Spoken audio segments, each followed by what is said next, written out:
Kids, आज हम आपको बताएंगे कैसे एक जंगल का राजा छोटे से जानवर से मात खा बैठा। बात एक जंगल की है जहाँ पर एक जंगल का राजा शेर अपनी मनमानी करने लगा था।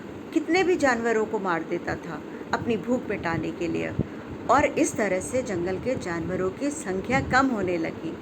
तो सभी जानवरों ने मिलकर एक सभा का आयोजन किया और उस सभा में यह योजना बनाई गई कि हर दिन एक जानवर अपनी मर्जी से शेर के सामने जाएगा, शेर का भोजन बनेगा। इस तरह से हर दिन एक एक जानवर जाने लगा।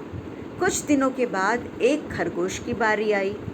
जब खरगोश की बारी आई, खरगोश बहुत ही डरा हुआ था, सहमा हुआ था, और उसने सोचा कि मैं कैसे जाऊं, मेरा आज अंत हो जाएगा।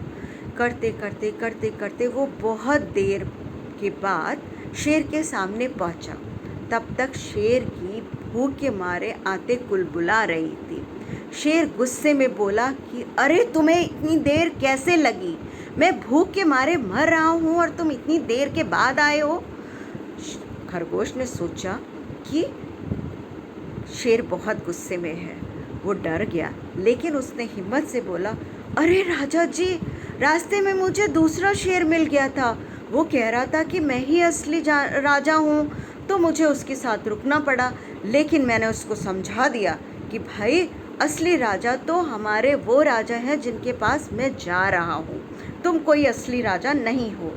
शेर को और गुस्सा आई। उसने कहा, ऐसा कौन सा शेर है जो ये कह रहा है कि मैं जंगल का राजा हूँ? असली राजा तो मैं ही हूँ। तो खरगोश ने कहा, अरे राजा जी, वो पास में ही रहता है। शेर ने कहा, चलो मुझको उसके पास ले जाओ। खरगोश उसको एक कुएं के पास ले गया। जब कुएं के पास ले गया तो शेर ने उसको बोला कि तुम यहीं ठहरो, मैं जाता हूँ उसको सबक सिखाने। शेर ने उस कुएं में झांका और तेज दहाड़ के बोला, जंगल का राजा मैं हूँ। उसमें से कुएं से बदले में आवाज़ आई, जंगल का राजा मैं हूँ, जंगल का राजा मैं हूँ, जंगल का राजा मैं हूँ। ऐसा सुनकर उस शेर को और गुस्सा आ गई और उसने बोला, रुको, मैं अभी आता हूँ तुम्हें खाने।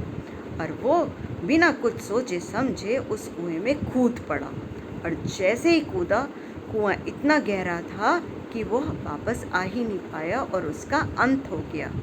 खरगोश कुछ पल के लिए ठहरा, लेकिन फिर उसकी खुशी का ठिकाना नहीं रहा।